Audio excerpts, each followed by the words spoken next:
Welcome to my new video. আৰু যিসকলে subscribe কৰা নাই please subscribe কৰিব। Hello guys, মই দীপশিখাই নতুন এটা ভিডিও লৈ আপোনালোকৰ মাজত পুনৰবাৰ আহিলো আৰু আজি মই বনাম চিকেন। কেনেদৰে চিকেন মই বনাও তাকে আপোনালোকক অলপমান দেখুৱাম বুলি ভাবিছো। তেনেহলে ভিডিওটো আগলৈ চাই থাকক। মাংসখিনি ধুনীয়াকৈ ধুই এয়া মই পিয়াজ দিলো।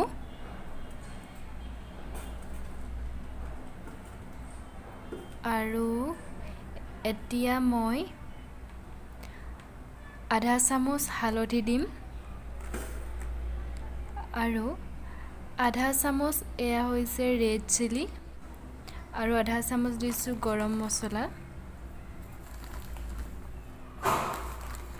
আৰু আধা চামুচ নিমখ দিছো লগতে অলপমান কেঁচা মিঠাতেল দিম। এইখিনি মই এতিয়া ধুনীয়াকৈ মিশ্ৰণ কৰিম। অলপ সময় মই এনেদৰে থৈ দিম। কেৰাহীত তেল গৰম কৰি এটা শুকান জলকীয়া দিছো আৰু লগতে মই ইয়াত দিম দালচেনি, লং, ইলাচি এইবিলাক দি দিম।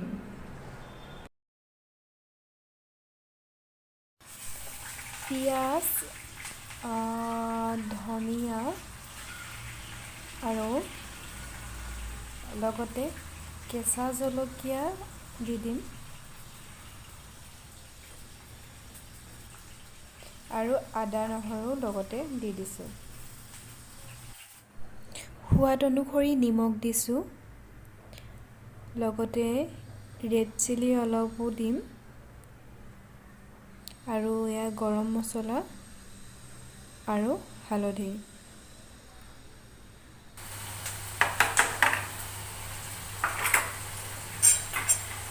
এইবাৰ মাংসখিনি দি ভালদৰে লৰাই দিম।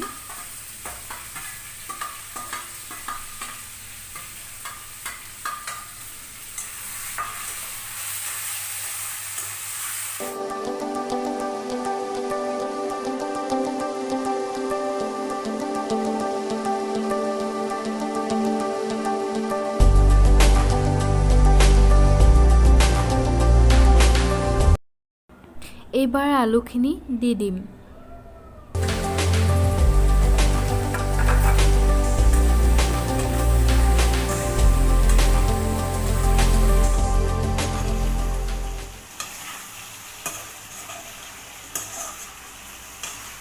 যিহেতু আলু সিজিব লাগিব সেইকাৰণে পানী অলপ দি দিওঁ।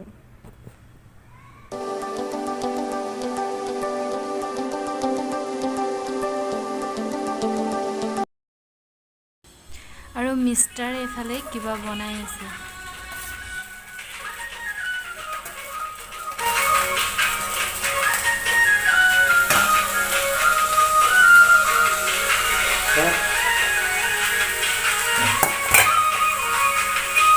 ফাইনেলি মোৰ চব্জি হৈ গ'ল।